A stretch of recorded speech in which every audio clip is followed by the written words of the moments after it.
Hello, Empuraan എന്ന ചിത്രത്തിൻ്റെ 9-ാം ദിവസത്തെ UAE ബോക്സ് ഓഫീസ് കളക്ഷൻ റിപ്പോർട്ടാണ് ഇന്നൊരു വീഡിയോ ഭാഗത്ത് നോക്കാൻ പോകുന്നത്. വീഡിയോയിൽ മുൻപ് വീഡിയോ ലൈക്ക് ചെയ്യുക, ചാനൽ സബ്സ്ക്രൈബ് ചെയ്യുക. മാർച്ച് ഏപ്രിൽ മാസം അങ്ങോട്ട് ധാരാളം ചിത്രങ്ങൾ OTT റിലീസ് ചെയ്യും. നമ്മുടെ ചാനൽ ഭാഗം പരിശോധിച്ചാൽ നിങ്ങൾക്ക് ആ വീഡിയോയ്ക്ക് കാണാൻ വേണ്ടി സാധിക്കുന്നതായിരിക്കും. മോഹൻലാൽ, മഞ്ജു വാര്യർ, ടൊവിനോ തോമസ് എന്നൊക്കെ പ്രധാന കഥാപാത്രങ്ങളായി പൃഥ്വിരാജിൻ്റെ സംവിധാനത്തിൽ മാർച്ച് 27-ാം തീയതി റിലീസിനെത്തിയ ചിത്രമായിരുന്നു എമ്പുരാൻ. ചിത്രത്തിന് ഇപ്പോഴും നല്ല മികച്ച പോസിറ്റീവ് റെസ്പോൺസ് തന്നെയാണ് പുറത്തുവന്നുകൊണ്ടിരിക്കുന്നത്. അതുകൊണ്ട് തന്നെ ഏവരുമേറെ ആകാംക്ഷയോടെ എമ്പുരാൻ എന്ന ചിത്രത്തിൻ്റെ കളക്ഷൻ റിപ്പോർട്ടൊക്കെ അറിയാൻ വേണ്ടി കാത്തിരിക്കുകയാണ്. ഫൈനലി 9-ാം ദിവസത്തെ ഏറ്റവും പുതിയ UAE ബോക്സ് ഓഫീസ് കളക്ഷൻ റിപ്പോർട്ടൊക്കെ ലഭിച്ചിട്ടുണ്ട്.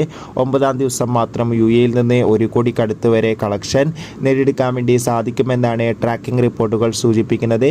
എന്തായാലും എമ്പുരാൻ എന്ന ചിത്രത്തിൻ്റെ കൂടുതൽ ബോക്സ് ഓഫീസ് കളക്ഷൻ റിപ്പോർട്ടിനായി കാത്തിരിക്കാം.